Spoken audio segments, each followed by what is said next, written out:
नमस्कार मित्रों, इस वक्त मैं बूंदे पॉडकास्ट प्लेटफॉर्म से आपका हार्दिक स्वागत करता हूं और मेरे साथ हैं नवीन शर्मा। और इस वक्त हम साहित्य उत्सव में यहाँ पर पधारे हुए हैं और यहाँ पर एक साहित्य साधना से जुड़े व्यक्तित्व हमारे पास इस वक्त मौजूद हैं। और अगर हम कहें तो साहित्य के क्षेत्र में इनका बहुत कुछ कर चुके हैं साहित्य के क्षेत्र में।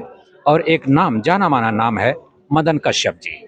आप दूरदर्शन पर भी देखते होंगे, टीवी में, और कुछ पत्र पत्रिकाओं में ये लगातार लिखते रहे हैं और साहित्य को समृद्ध करने वालों में से एक हैं। आज हम अपने इस प्लेटफॉर्म पर आपका हार्दिक स्वागत करते हैं सर। नमस्कार, शुक्रिया। और ये हम देखते हैं कि जो साहित्यकार होता है, साहित्य के माध्यम से बहुत कुछ समाज को देना चाहता है। हालांकि उसके अंदर जो भी बातें हैं उसे वो भूल करके समाज को कुछ अच्छे पन की तरफ ले जाने की कोशिश करता है। तो ये साहित्य उत्सव जो है यहाँ पर है, और यहाँ पर आपकी मौजूदगी क्या दर्शाता है? देखिए, साहित्य उत्सव तो बहुत अच्छा है कि मैं उत्सव का समर्थक नहीं रहा हूँ। सामान्यतः उत्सव यानी फेस्टिवल, लिट फेस्ट जिससे चल पड़ा है, उसमें बहुत तरह की ऐसी चीज़ें होती हैं जो स्वीकार्य भी नहीं है।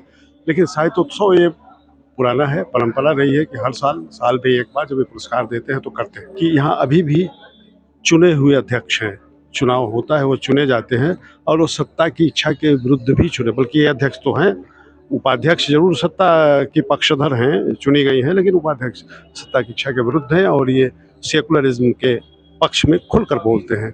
तो इससे ऐसे अध्यक्ष होने से क्या है कि साहित्य की जीवंतता यहाँ बची हुई है और हम जैसे लोग आने में संकोच नहीं करते हैं। ये एक अच्छी है कि अभी इतनी जीवंतता है कि हम आएँ और बात करें, और ऐसे लोग भी आ रहे हैं जो जाने पहचाने हैं, महत्वपूर्ण हैं, वो लोग भी आ रहे हैं। तो मिलजुल कर कुछ बातें होंगी उस उत्सव में।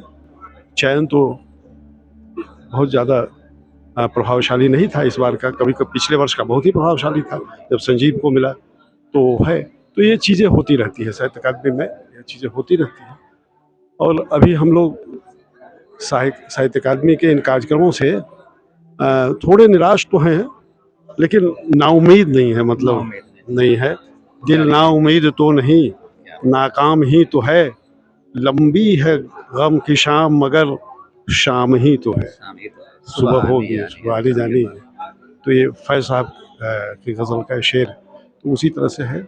चलिए, अच्छा है।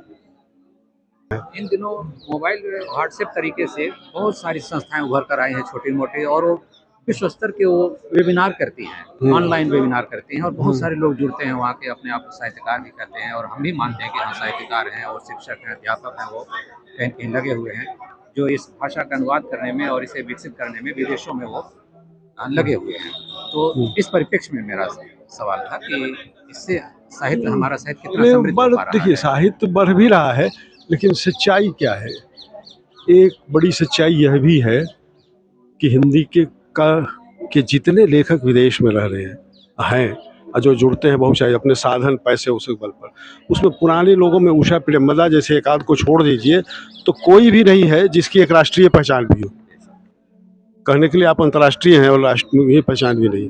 तो जो लेखक वाकई हमारे बड़े और अच्छे हैं वो बाहर जाते नहीं है, वो है नहीं वो।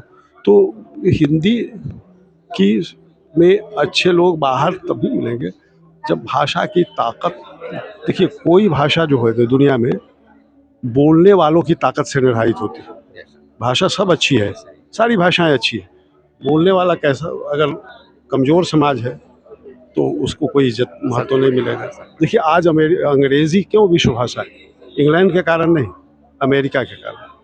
अमेरिका का वर्चस्व है दुनिया पर, इसलिए अंग्रेजी भाषा की दृष्टि से फ्रेंच कभी मानता है, फ्रांसीसी मानते हैं कि फ्रेंच अंग्रेजी से ज़्यादा अच्छी है, साहित्य ज़्यादा समृद्ध है, विचार ज़्यादा समृद्ध है। लेकिन फ्रांसीसी अमेरिका के बराबर ताकतवर नहीं है, तो उनको क्या करेंगे आप? आज के साहित्य में, आज की कविताओं में इन सब बातों का अभाव है। नहीं है। जो नई नई कविताएं आ रही हैं, नई नई कहानियां, नए नए जो कुछ लोग हैं, देखिए अच्छे लोग बातें नहीं आ पा रही, आ रही है, अच्छे लोग भी है, लेकिन उनकी चर्चा कम होती है ना, एक स्वाभाविक है। कहते हुए भी, इतना कुछ कहते हुए भी, फिर भी आपके बातों में कहीं न कहीं आशावान आप दिखते हैं। नहीं, आशावान तो रहेंगे ना भाई, कि नई पीढ़ी है, आप उसे नहीं पहचान रहे, फिर भी वो काम कर रही है। हमारे हम लोग तो अब बूढ़े हो चुके हैं, खत्म है। लेकिन जो नई पीढ़ी आई है, नए लोग आए हैं, लेकिन हो क्या रहा है कि नए लोग दो तरह के लोग, जिनमें कोई प्रतिभा नहीं है, वो मंचों पर दिखने चमकने का वो उपक्रम करते रहते हैं, तिकड़म बल्कि कहिए करते रहते हैं, वही लोग सामने आ जाते हैं। जो प्रतिभाशाली आदमी है वो चुपचाप लिखता है, चुपचाप गाता है, चुपचाप अपना काम करता है, उस पर लोग ध्यान नहीं देते। ध्यान देना चाहिए, हम लोग उसको हम ऐसे लोगों को खोजते हैं, इसलिए बात है। हम भी अभी पिछले दिनों हमारा पॉडकास्ट स्टार लगाया हुआ था एनएसडी में, तो ऐसे ऐसे ही लोगों को जो जिन्हें कोई नहीं पूछता था, लेकिन वो एक कलाकार थे, वो लेखक थे, वो साहित्यकार थे, उनको हमने प्लेटफॉर्म पर लाने की कोशिश तो की है। वैसे ही करना चाहिए, वही होना और चाहिए। आपका बहुत बहुत धन्यवाद, बहुत बहुत शुक्रिया, आभार शुक्रिया। इतने महत्वपूर्ण और कीमती विचार हमारे साथ साझा करने के लिए। बहुत बहुत शुक्रिया सर, थैंक यू। चलिए।